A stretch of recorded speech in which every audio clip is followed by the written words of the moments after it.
দৃশ্যটা হঠাৎই চোখে পড়েছিল তাঁর। মস্তিষ্কের ভারাক্রান্ত কোষগুলোকে বিশ্রাম দিতে তিনি যাচ্ছিলেন স্বাস্থ্যাবাসে।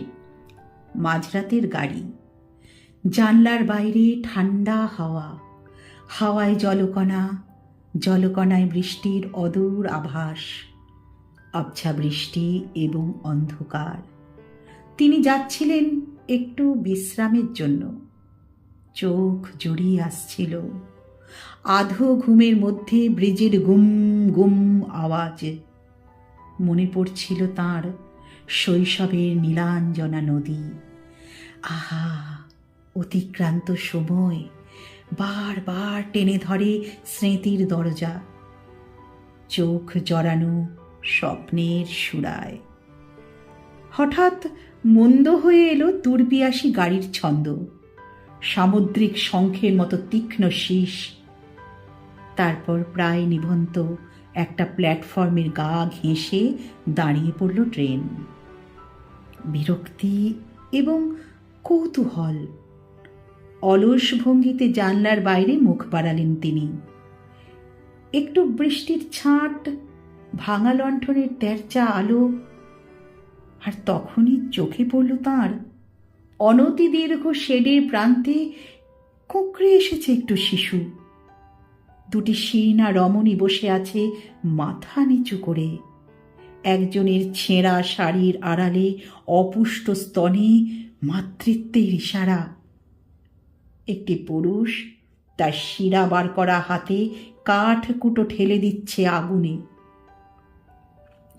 স্বাস্থ্যাবাস, রোদ্দুরের অরোডেনড্রন, পাহাড়ের নীল। আবার কলকাতা, মোটা মোটা বইয়ের পাতা, পেপার ব্যাগের নিবিড় গন্ধ।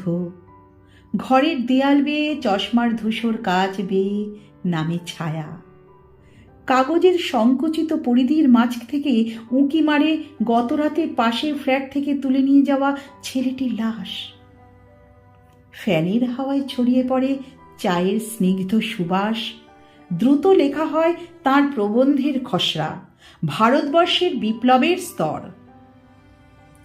লাইব্রেরির লম্বা বারান্দায় সেই মুহূর্তে উঠে আসে তারা। নারীটির ঝুঁকে পড়া শরীর, কোলে অনাবৃত শিশু, পুরুষটির হাতে ধরা মানবক। তাঁর ভ্রু কুঞ্চিত হয়, নাড়া পড়ে স্মৃতিতে। সেই ছোট্ট স্টেশনের আবছায়া দৃশ্য ফিরে আসে। তারপর পুনরাবৃত্তি হতে থাকে।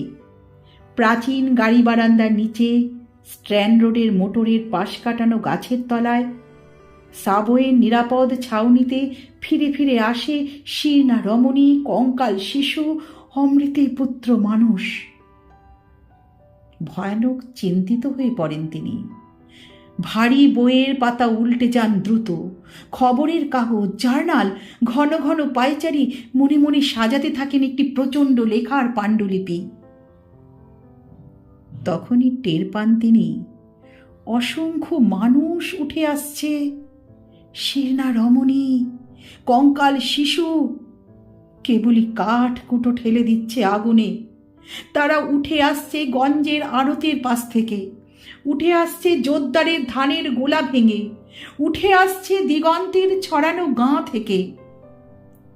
তিনি টের পান তাঁর লাইব্রেরির বারান্দা ছাড়িয়ে খোলা বইয়ের পাতা মারিয়ে উঠে আসছে মানুষ, শিরা ওঠা হাত তুলে।